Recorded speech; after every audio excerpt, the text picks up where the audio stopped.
New year సందర్భంగా ఈరోజు నేను రాష్ట్ర ప్రజలకు తెలియజేస్తున్నది ఏంటంటే, ఒక రాత్రి మత్తు ఆనందం కోసం మీ జీవితాన్ని కోల్పోవడం సరైనది కాదు అని సందర్భంగా తెలియజేస్తున్నాను.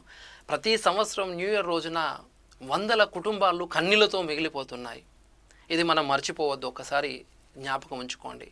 అతివేగం, మత్తులో డ్రైవింగ్ అనేది ప్రాణాంతకం. దీనివల్ల ప్రాణాలు కోల్పోతాయని ఈరోజు భారతదేశంలో సగటున చనిపోయే రోడ్డు ప్రమాదాల ద్వారా సగటున చనిపోయిన వాళ్ళ ఒకసారి శాతం కంటే న్యూ ఇయర్ రోజున మాత్రం కనీసం 30% వరకు రోడ్ల యాక్సిడెంట్లు పెరుగుతున్నాయి. అంటే ఇది ఎంత హెచ్చరిక ఒక్కసారి మీరు అర్థం చేసుకోవాలి.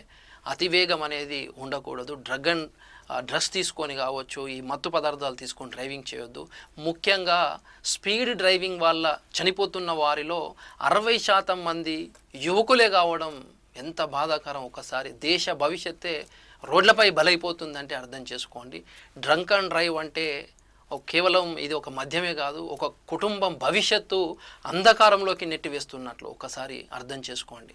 మద్యం సేవించి డ్రైవింగ్ చేయడం అనేది చట్టాన్ని ఉల్లంఘించడమే, చట్టాన్ని చేతిలోకి తీసుకోవడమే. అది చాలా బాధాకరం. దయతలచి ఒకసారి మీరు ఆలోచించండి. స్వాతంత్ర సమయోధులు దేశం కోసం ప్రాణత్యాగాలు చేసిన వారు ఎందరో ఉన్నారు. అలాంటిది నిర్లక్ష్యంగా మన ప్రాణాలను పోగొట్టుకోవడం అనేది ఎంత బాధాకరం. తల్లిదండ్రుల ఆవేదన, మనోవేదన ఒకసారి అర్థం చేసుకోండి.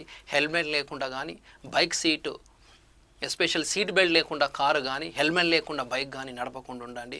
న్యూ ఇయర్ పార్టీ అనేది కేవలం ఒక రాత్రి మాత్రమే. కానీ ఏదైనా ప్రమాదం జరిగితే జీవితాంతం మిమ్మల్ని వెంబడిస్తుంది. అర్థం చేసుకోండి మిత్రులారా. మన జీవితాన్ని మనం కాపాడుకుందాం. అద్భుతమైన భవిష్యత్తు మీరు రానున్న రోజులలో ఉంది.